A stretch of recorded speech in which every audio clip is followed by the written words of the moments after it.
It is my assessment that there is no comfortable way to sit in this seat. I think I'm stuck. Hey everyone on BookTube, welcome to my channel. Welcome back if you're a subscriber. Welcome if you're new and returning and visiting. That's great too. Glad to have you here. I'm Michael Romeo. I talk about books, and today I'm doing a review, hopefully spoiler free. I'll do my best. And we're doing it on The Invisible Life of Addie LaRue by V.E. Schwab. Let me tell you, this is an amazing book. It is definitely going on my favorites list. Definitely.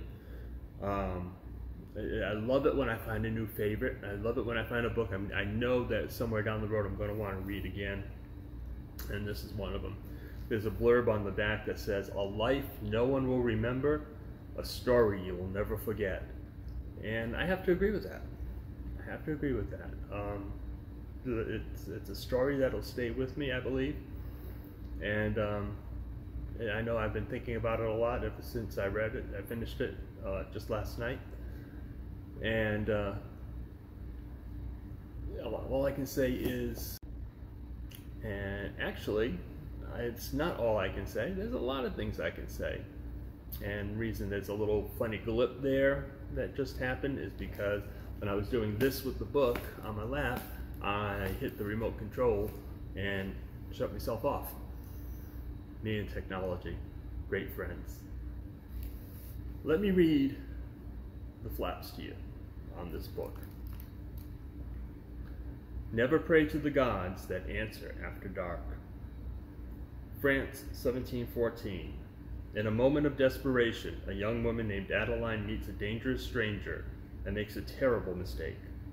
As she realizes the limitations of her Faustian bargain, being able to live forever without being able to be remembered by anyone she sees, Addie chooses to flee her small village as everything she once held dear is torn away. But there are still dreams to be had and a life to live, and she is determined to find excitement and satisfaction in the wide, beckoning world, even if she will be doomed to be alone forever. Or not quite alone, as every year on her birthday, the alluring Luke comes to visit, checking to see if she is ready to give up her soul. Their darkly thrilling game stretches through the ages, seeing Addie witness history and fight to regain herself as she crosses oceans and tries on various lives. It will be 300 years before she stumbles into a hidden bookstore and discovers someone who can remember her name. And suddenly, everything changes again.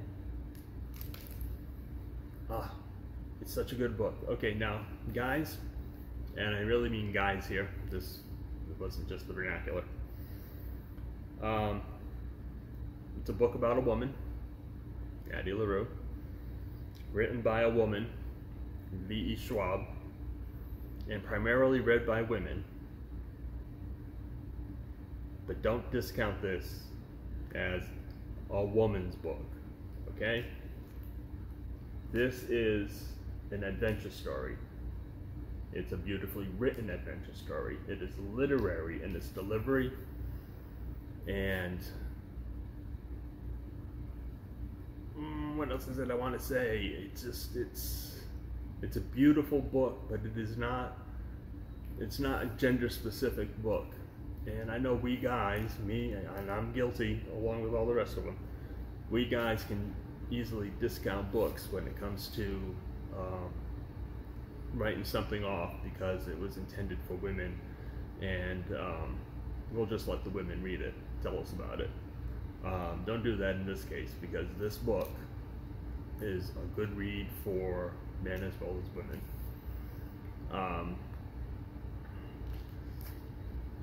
Addie LaRue is an interesting character. I know some people in reviews of the book have referred to her as selfish because of what she does. I don't think she was selfish. I think she was self-aware, and she did not want to be tied down to village life in 18th century France. She didn't want to just be married and have kids and bake the bread and get old before her time in this no-place village. in the backwoods of France. She wanted to see a world out there. She wanted to experience things. She wanted to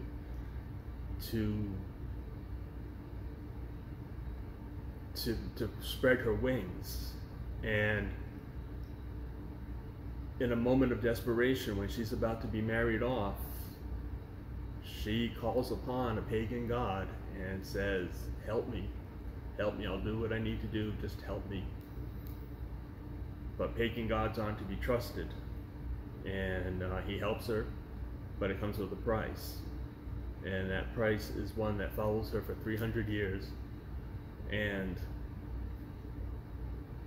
it's got to be an incredibly difficult existence to live when people cannot remember you from one moment to the next. And I mean, literally, we walk up to each other, we greet each other, hi, I'm Michael Romeo, and you are?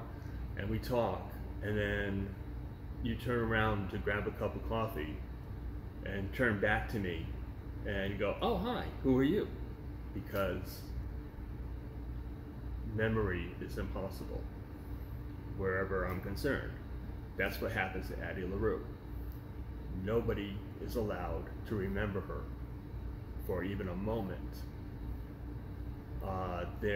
She lives a life with no friends, no family, no acquaintances, just a bunch of people who cannot remember who she is once they've turned their eyes off of her.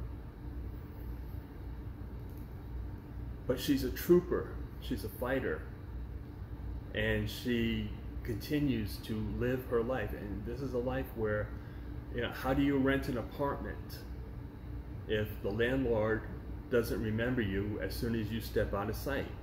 And all of a sudden they pop into the apartment and, oh my God, we've got a squatter, because they have no memory of renting the apartment to you. How do you get a job?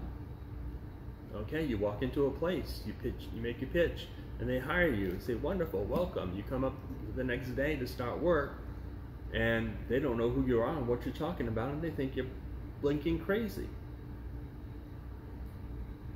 The life that Addie LaRue lives is not an easy life, and it's definitely not a selfish life. And you live this life with her, going through the ages. She doesn't age like Dorian Gray. She doesn't age. And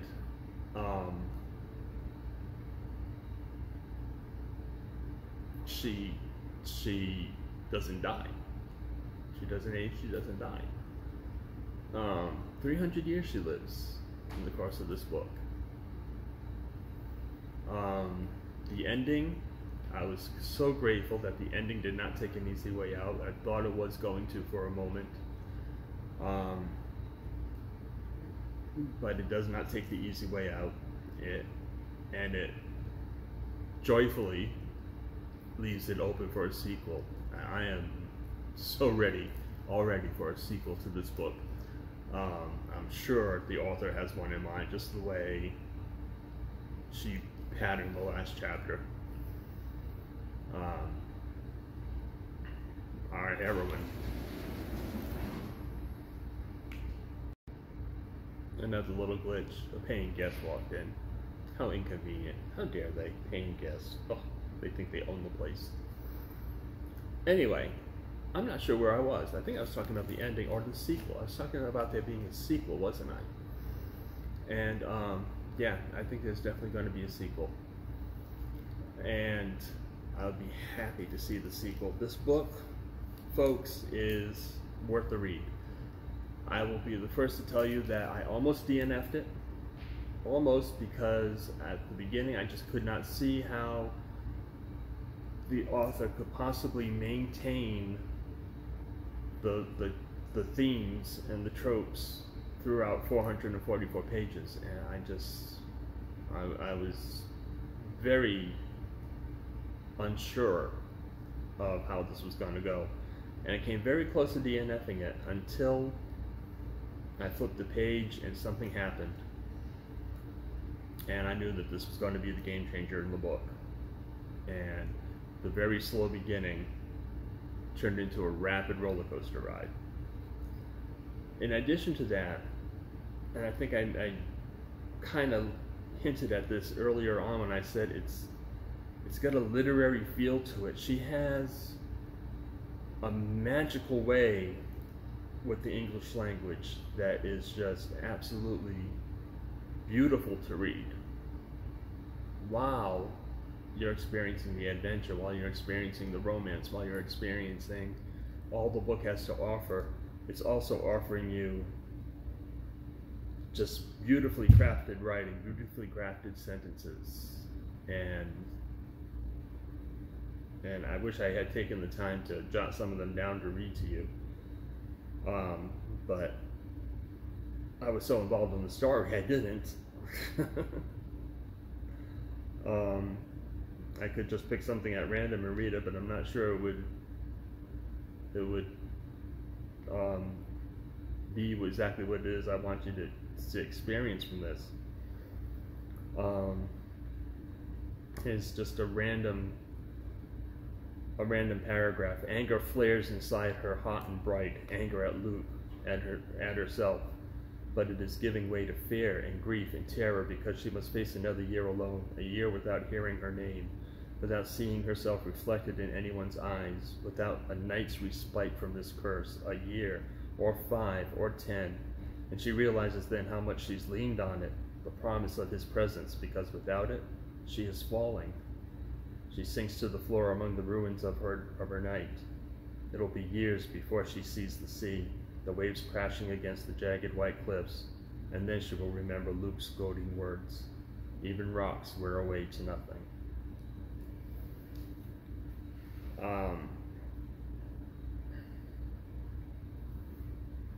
It's just this character Luke, who is the pagan god that does this to her, is she wonders at some point if Luke is actually Lucifer, because of the names beginning with L-U-C. It's never followed up on, but that's the only hint she has, that she has sold, that the character actually has sold her soul to the devil, not just to a pagan god.